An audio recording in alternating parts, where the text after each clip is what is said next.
Alléluia, Alléluia, Alléluia.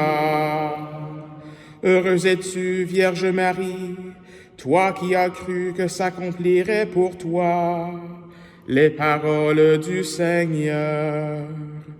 Alléluia, Alléluia, Alléluia. Le Seigneur soit avec vous. Évangile de Jésus-Christ selon saint Luc. En ces jours-là, Marie se mit en route et se rendit avec empressement vers la région montagneuse, dans une ville de Judée. Elle entra dans la maison de Zacharie et salua Élisabeth.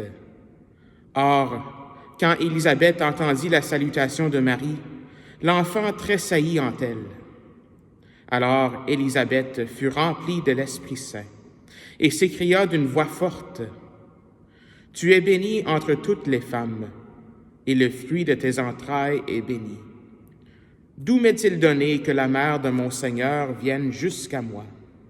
Car lorsque tes paroles de salutation sont parvenues à mes oreilles, l'enfant a tressailli d'allégresse en moi. Heureuse celle qui a cru à l'accomplissement des paroles qui lui furent dites de la part du Seigneur. » Marie dit alors, « Mon âme exalte le Seigneur, exulte mon esprit en Dieu mon Sauveur. Il s'est penché sur son humble servante. Désormais tous les âges me diront bienheureuse. Le Puissant fit pour moi des merveilles, saint est son nom. Sa miséricorde s'étend d'âge en âge sur ceux qui le craignent. Déployant la force de son bras, il disperse les superbes. Il renverse les puissants de leur trône, il élève les humbles. Il comble de bien les affamés, renvoie les riches les mains vides. Il relève Israël son serviteur. Il se souvient de son amour, de la promesse faite à nos pères, en faveur d'Abraham et sa descendance à jamais. » Marie resta avec Élisabeth environ 3 mois, puis elle s'en retourna chez elle. Acclamons la parole de Dieu.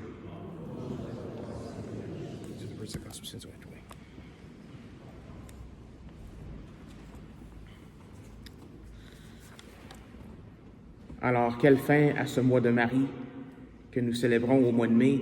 On finit avec la fête de la visitation de la Vierge Marie à sa cousine Élisabeth.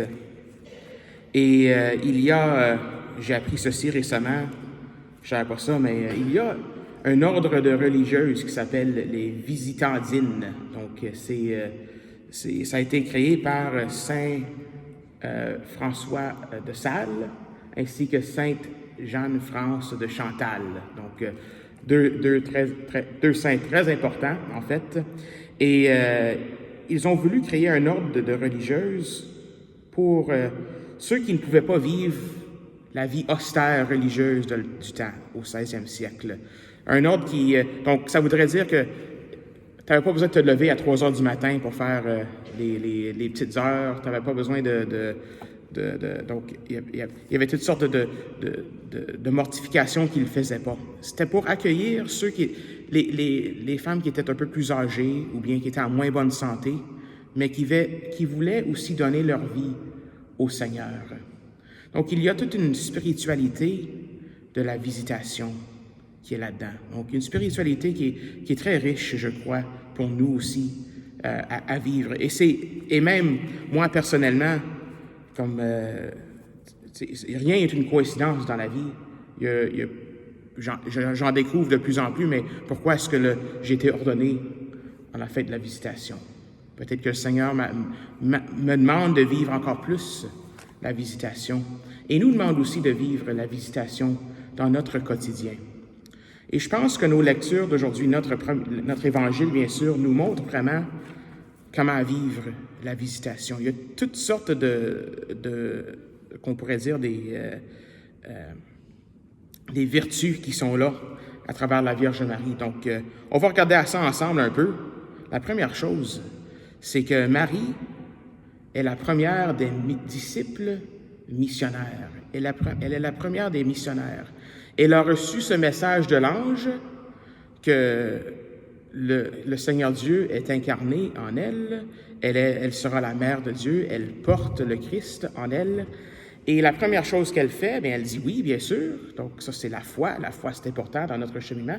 Mais avec ce oui, vient ce qu'on voit aujourd'hui, ce récit qu'elle se rendit avec empressement pour visiter sa cousine Élisabeth, pour lui apporter la bonne nouvelle aussi, la bonne nouvelle du Christ, la bonne nouvelle que le Seigneur Dieu est avec nous.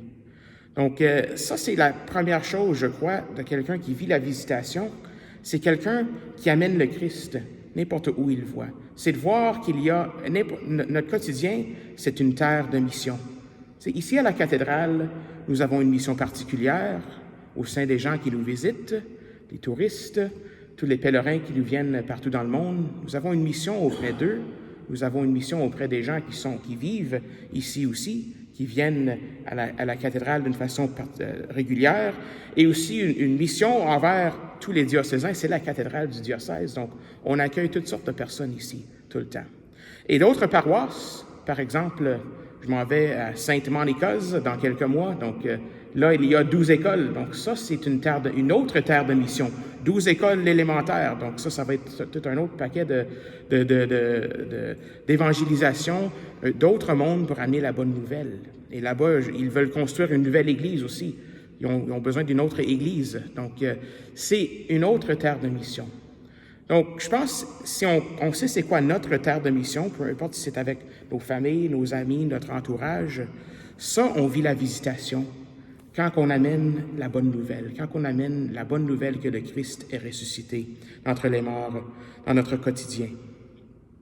L'autre chose, c'est que Marie aurait pu rester chez elle. Hein? Ah, je suis enceinte, je vais rester sur mon divan, je vais me reposer, je ne veux pas trop me stresser.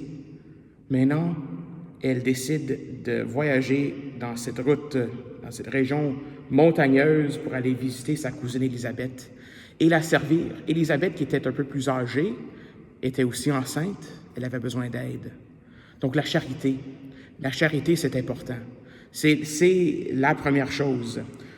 J'ai un mariage cet après-midi et puis ils ont choisi, surprise, cette hymne de l'amour de Saint Paul comme lecture, comme première lecture. Si je n'ai pas l'amour, je n'ai rien. Donc la charité, c'est avant tout. C'est ce qu'on reçoit comme vertu théologale lors de notre baptême, la foi, l'espérance et la charité. Donc la foi, l'espérance vont passer, mais l'amour va rester. L'amour restera pour toujours. C'est ça qu'on apprend. Donc ça, c'est une autre chose, la visitation nous montre. C'est la charité. Vive la charité. Troisièmement, la joie. L'enfant en elle tressaillit d'allégresse. Donc, on n'a pas entendu le mot joie dans l'Évangile, mais on peut le ressentir, la joie, que quand Marie est arrivée chez Élisabeth, Jean le Baptiste a tressailli d'allégresse au sein de sa mère Élisabeth. C'est la joie. Et on l'a entendu beaucoup avec la première lecture. Denis a si bien lu ça avec joie aussi. Donc, pousse des cris de joie, fille de Sion.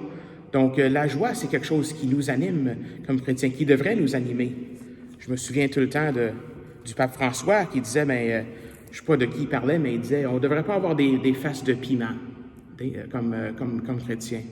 On est dans la joie, nous autres, comme chrétiens. Parce que le Christ est ressuscité, nous sommes dans la joie. Même dans le psaume, exultant de joie, vous puiserez les eaux aux sources du salut. Moi, j'avais une préférence pour l'ancienne traduction qui disait « ivre de joie, vous puiserez des eaux aux sources du salut ». Être ivre de joie, ivre, c'est comme, on n'est pas ivre de l'alcool ici, mais ivre de joie, c'est comme on est tellement joyeux qu'on peut plus se contrôler, tu sais, c'est ça la joie que le Seigneur, qui nous habite comme chrétiens. Et finalement, l'humilité. Il renverse les puissants de leur trône, il élève les humbles. Qui est au centre? Est-ce que c'est moi qui est au centre de ma vie ou est-ce que c'est le Seigneur qui est au centre de ma vie? Est-ce que c'est moi l'acteur principal de ma vie ou est-ce que c'est le Seigneur qui agit à travers moi? Et quand on réalise que c'est le Seigneur qui agit à travers nous, tout ce qu'on pense de contrôler, puis de perfectionnisme et tout ça, ça se dégage parce que le Seigneur est en charge.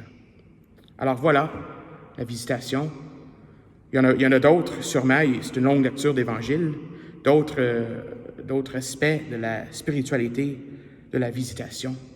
Mais soyons inspirés aujourd'hui par la Vierge Marie de vivre la visitation dans notre quotidien. Amen.